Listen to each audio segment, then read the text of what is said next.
আসসালামু আলাইকুম। 10 মিনিট মাদ্রাসায় আপনাকে স্বাগতম।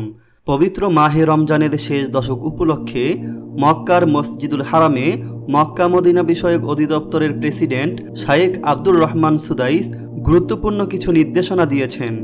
বুধবার এশার নামাজের পর মসজিদুল হারামে রমজানের শেষ দশকের আগমনে গুরুত্বপূর্ণ নসিহত প্রদান করেছেন। তার বক্তব্যের মূল অংশ তুলে ধরা হলো। তিনি বলেন, আল্লাহর প্রশংসা ও রাসূলের উপর দুরূদ পাঠ করছি। শেষ দশকের আগমনে সবার প্রতি আন্তরিক মুবারকবাদ রইল। আল্লাহর সুন্দর নামসমূহ এবং সুউচ্চ গুণাবলীর মাধ্যমে তার কাছে ফরিয়াদ করছি, তিনি যেন এই শেষ দশককে আমাদের সকলের জন্য বরকতের কারণ বানান, আর আমাদের দিনের রোজা এবং রাতের নামাজকে কবুল করে নেন। সঙ্গে যেন লাইলাতুল কদরে ইবাদত ও তা পাওয়ার সৌভাগ্য দান করেন। যারা পুণ্যময় এই রজনীতে ঈমান ও সওয়াবের নিয়তে দাঁড়াবে তাদের যেন অন্তর্ভুক্ত করেন। প্রিয় মুসলমানগণ, রমজানের শেষ 10 দিনের মর্যাদার কথা আমাদের কারোরই অজানা নয়। এ সময়টি রাসূল সাল্লাল্লাহু আলাইহি ওয়াসাল্লাম ইবাদতের জন্য নির্ধারণ করতেন, যেমনটি অন্য দিনকে করতেন না। হযরত আয়েশা রাদিয়াল্লাহু তাআলা আনহা হতে বর্ণিত, তিনি বলেন, রাসূল সাল্লাল্লাহু আলাইহি ওয়াসাল্লাম রমজানের শেষ দশকে এত পরিমাণ ইবাদত করতেন যেমনটি তিনি অন্য সময় করতেন না। অন্য এক হাদিসে হযরত আয়েশা রাদিয়াল্লাহু তাআলা আনহা হতে বর্ণিত, যখন রমজানের শেষ দশকের আগমন হতো, রাসূল সাল্লাল্লাহু আলাইহি ওয়াসাল্লাম সেসব রাত্রিগুলোতে বিনিদ্র থাকতেন, পরিবারের লোকদের ঘুম থেকে জাগিয়ে তুলতেন এবং অধিক আমলের জন্য শক্তভাবে কোমর বেঁধে নিতেন। তাই আমাদের জন্য অধিকতর সমীচীন হলো শেষ দশকের দিন রাতের পুরো সময়কে কাজে লাগানো।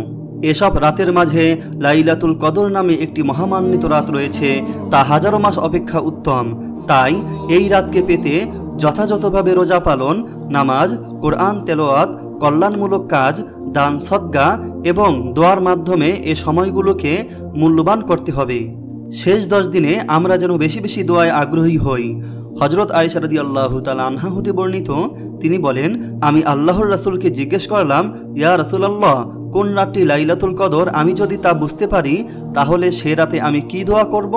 রাসূল সাল্লাল্লাহু আলাইহি ওয়াসাল্লাম বললেন, তুমি এই দোয়া করবে, আল্লাহুম্মা ইন্নাকা আফুউন তুহিব্বুল আফওয়া ফাআফু আন্নী।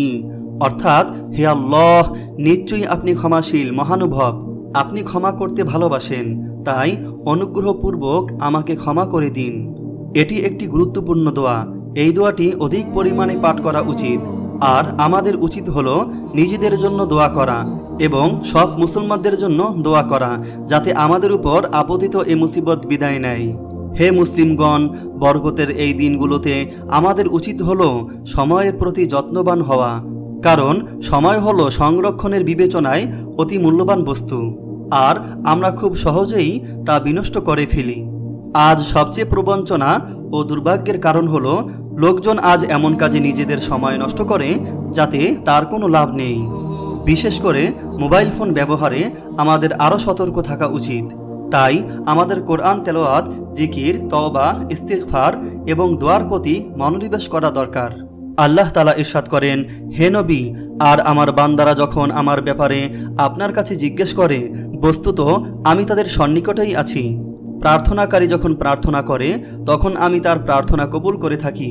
কাজেই আমার হুকুম মান্য করা এবং আমার প্রতি বিশ্বাস স্থাপন করা তাদের একান্ত কর্তব্য, যাতে তারা সৎ পথে আসতে পারে।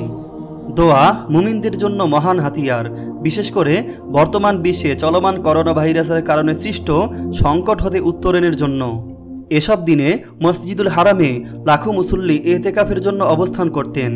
বর্তমান প্রতিকূল পরিস্থিতির কারণে না আসতে পারলেও নিঃসন্দেহে তারা সেসব আমল ও সওয়াবের ভাগিদার হবেন। আমি নিজেকে এবং সকলকে খোদাভীতি এবং বরকতের এই দিন রাতগুলোতে অধিক পরিমাণে ইবাদতের ওসিয়ত করছি। এসবের ভেতর দিয়ে আশা করি আমরা লাইলাতুল কদর পাবো ইনশাআল্লাহ এবং জাহান্নাম হতে মুক্তির পরোয়ানাও পেয়ে যাব। পরিশেষে আমরা আল্লাহর কাছে প্রার্থনা করছি যেন তিনি আমাদের আমলসমূহকে কবুল করে নেন এবং লাইলাতুল কদর প্রাপ্তির সৌভাগ্য দান করেন। এতক্ষণ আমরা শায়েখ আব্দুর রহমান সুদাইসের গুরুত্বপূর্ণ বক্তব্য শুনলাম। আল্লাহ তাআলা আমাদের সবাইকে এই বক্তব্য থেকে শিক্ষা নিয়ে আমল করার তৌফিক দান করুক, আমিন। আপনি যদি বিভিন্ন বিষয় নিয়ে ইসলামিক ভিডিও পেতে চান তাহলে এই চ্যানেলটি সাবস্ক্রাইব করে পাশে রাখা বেল আইকনটি অন করে দিন। আপনার প্রতি শুভকামনা রেখে আজকের মতো বিদায় নিচ্ছি। আসসালামু আলাইকুম ওয়া রাহমাতুল্লাহি ওয়া বারাকাতুহু।